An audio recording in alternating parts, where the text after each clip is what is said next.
Hello, learners. Today I welcome you to view the video on my channel, and the topic we are taking today is role of heredity and environment in intelligence. You must have watched my video on intelligence, the types of intelligence, what are the different ways of testing intelligence, how can you test IQ, what are the levels of IQ, and so on. Today we will see whether heredity and environment play any role in the intelligence of an individual. तो आज हम जानेंगे कि बुद्धि के क्षेत्र में या बुद्धि में आनुवंशिकता या वातावरण या दोनों का ही क्या रोल होता है, क्या भूमिका होती है। तो एक एक करके इसको जानने की हम कोशिश करेंगे कि किसका रोल कितना होता है। तो जैसे कि आप लोगों को पता है और बताया भी जा चुका है कि जो इंटेलिजेंस होता है वो हर व्यक्ति का अलग अलग होता है। Intelligence is shown differently in each and every individual. किसी का इंटेलिजेंस लेवल ज़्यादा होता है, किसी का कम होता है। So that means it depends on the individual, the genetic makeup of that person, the environment of that person, and these are the two main reasons for the difference in intelligence, and these two are heredity and environment. अब इसको हम कैसे मान लें? How can we prove that these two factors do play in the intelligence of an individual? So let us take one by one. First we will take the heredity part, यानी कि आनुवांशिकता। तो जो दो प्रमुख कारण की हमने बात करी, आनुवांशिकता उनमें से एक है और इसको साबित करने के लिए बहुत सारे अध्ययन किए गए हैं, बहुत सारी रिसर्च स्टडीज़ की गई हैं, जैसे कि शील्ड्स के द्वारा, बर्ट के द्वारा, स्कार ने की है।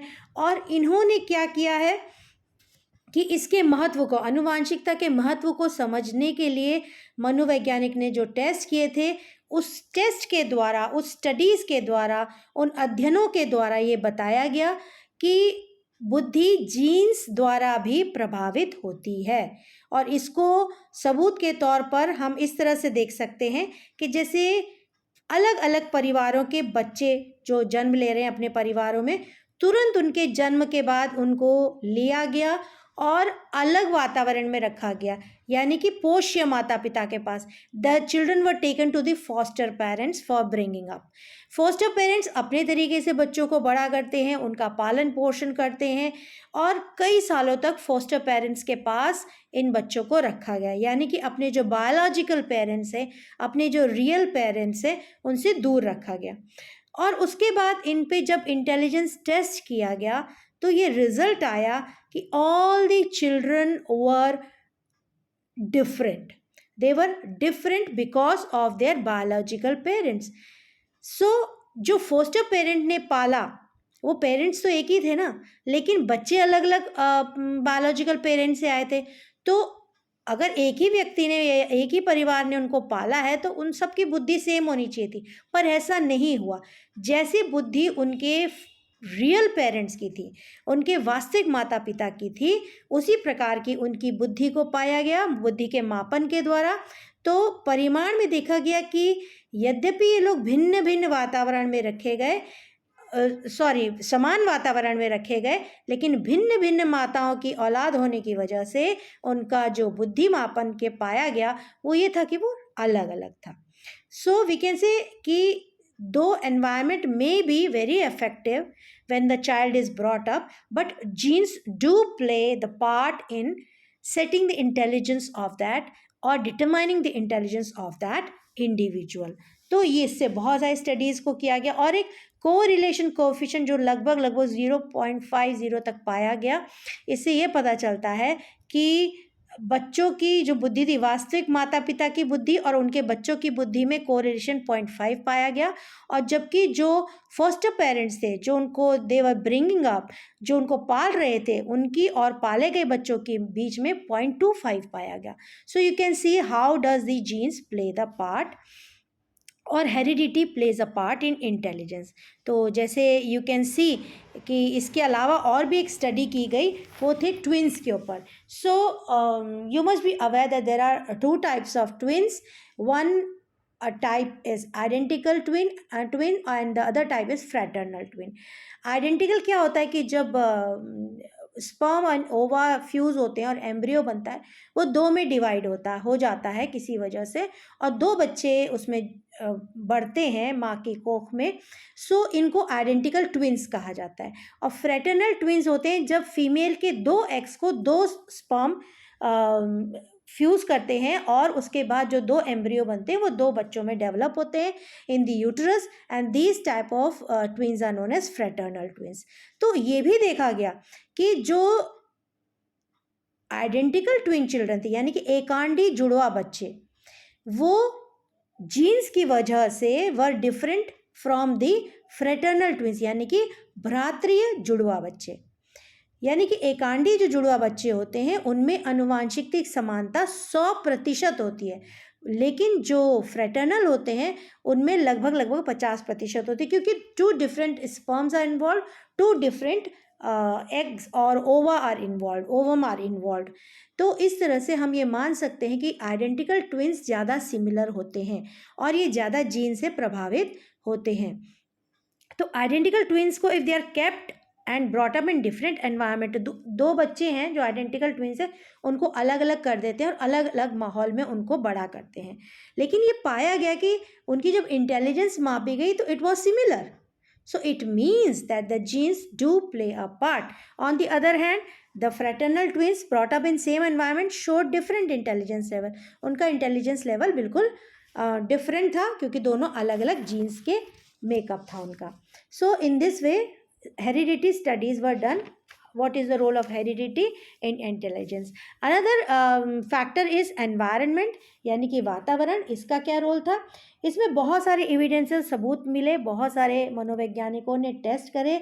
बुद्धि के विकास में हेरिडिटी का तो हाथ होता ही है, इसको मानते हैं साइकोलॉजिस्ट, लेकिन वातावरण का, एनवायरनमेंट का कॉग्निटिव डेवलपमेंट में बहुत बड़ा रोल होता है, और जो कि when a mother conceives it starts on that day only. वो जब गर्भाधारण होता है उसी दिन से स्टार्ट हो जाता है, उसी दिन से प्रभावित हो जाता है.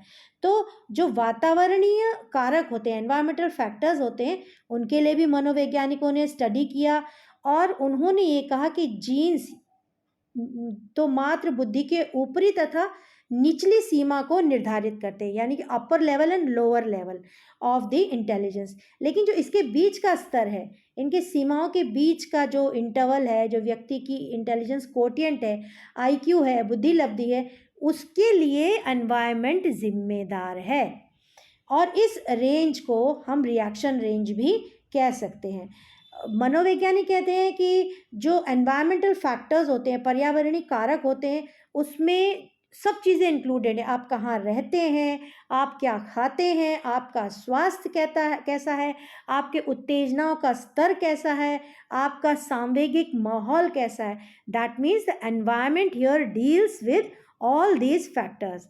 The factors which I just listed, आहार यानी कि nutrition, health, level of stimulation, emotional climate, environment around your house, the people around you, everything comes under environmental factors. तो इसमें इन्होंने टेस्ट किया और बहुत सारे फैक्टर्स में पाया गया कि टेस्ट करने के बाद कि मेंटल ग्रोथ पैटर्न को अफेक्ट करता है, और इसको हॉन्जिक ने बहुत अच्छे से प्रस्तुत किया है. उन्होंने कहा कि आनुवांशिकता द्वारा सीमा का निर्धारण होता है तथा मानसिक परीक्षणों के निष्पादन द्वारा मापी गई बच्चों की बुद्धि के लिए महत्वपूर्ण है, परंतु इनके बीच सह संबंध कम है, जिससे पता चलता है कि अनुभविक कारकों का प्रभाव भी मानसिक विकास के पैटर्न्स पर पड़ता है. पर्यावरणीय कारकों की शुरुआत बच्चों के जन्म से नहीं बल्कि गर्भधारण या उससे भी पहले हो जाता है. तो हॉन्जिक ने बहुत अच्छे से इस बात को रखा. जैसे एनवायरनमेंट के बात हुई कि हाँ it plays a role in intelligence, लेकिन हॉन्जिक ने कहा कि भाई दोनों ही रोल प्ले करते हैं. जैसा कि आप डेफिनेशन से देख पा रहे हैं कि ये स्पष्ट हो जाता है कि बुद्धि के निर्धारण में आनुवांशिकता के समान पर्यावरणीय कारकों का भी उतना ही महत्व है. Heredity as well as environmental factors do play a role in determining the intelligence. तो क्या रिजल्ट निकलता है, कंक्लूजन क्या निकलता है कि व्यक्तित्व के शील गुणों के ही समान बुद्धि का निर्धारण अनुवांशिकता तथा पर्यावरणीय कारकों की अंतःक्रिया द्वारा निर्धारित होता है. It means that we can conclude, like the personality traits, the heredity as well as environmental factors interact to determine the intelligence of a person. So these two factors have been proved to play a part in intelligence. I hope you must have understood the points we took up today, and keep on sharing my videos, keep on watching them. Thank you for doing so, and do like the button. Thank